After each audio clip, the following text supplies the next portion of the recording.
Morning. It's Saturday, May 23rd.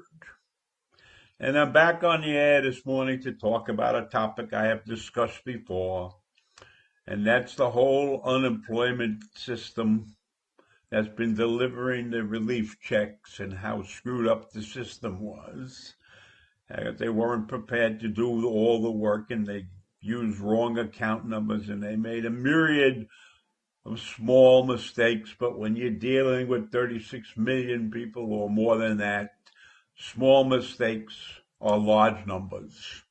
But on top of that, I find out that there has now been a fraud perpetrated not in the United States, but by international fraudsters who have stolen information by hacking accounts in the state of Washington and Florida and North Carolina and a couple of other states.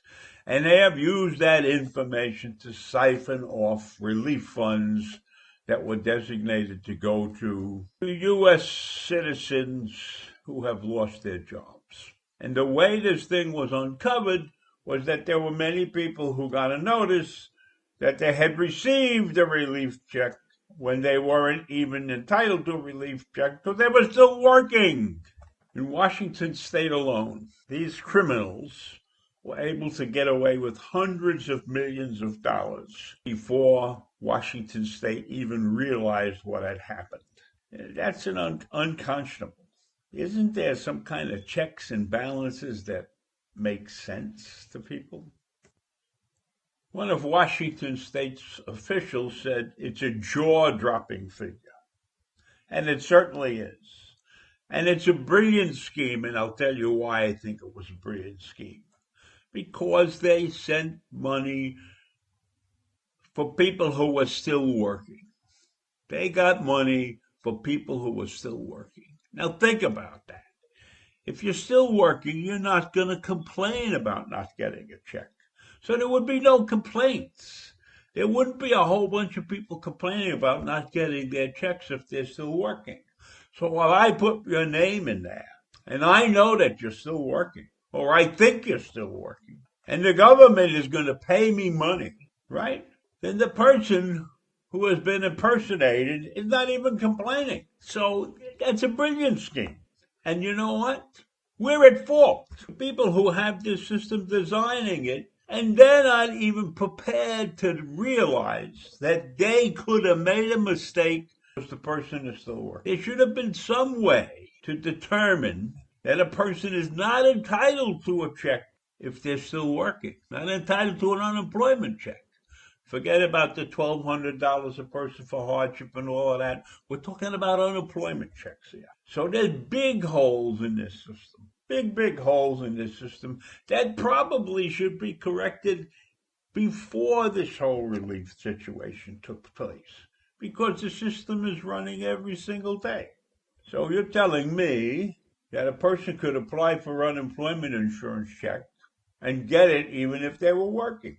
That's what it appears to be in my mind. That's what seems to be happening in my mind. And maybe my mind is attuned to criminality. You know, one of the good things about this is all the people who got those checks in place of the people who were still working. At least the government doesn't have to replace that check, so they're not out double. So there is a little bit of a bright side to this thing, because people who got an unemployment check fraudulently there will be no check to replace that fraudulent check to a real person.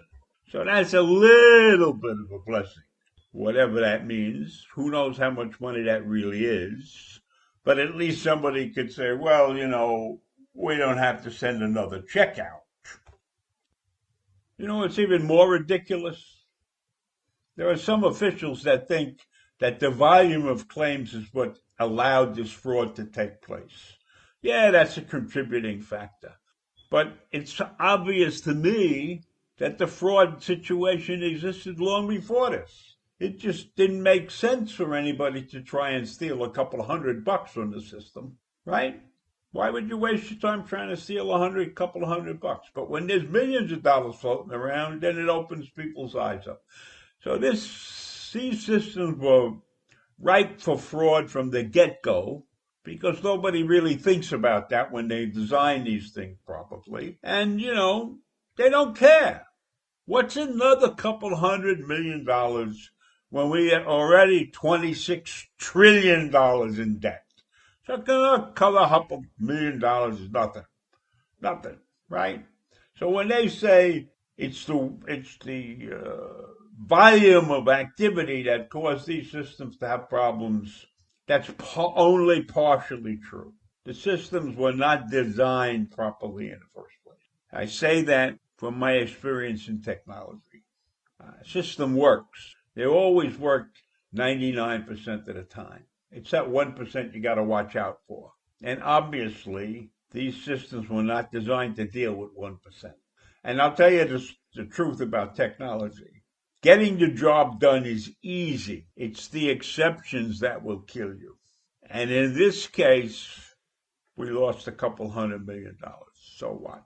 It's an exception. It's in that one small itty-bitty percentile.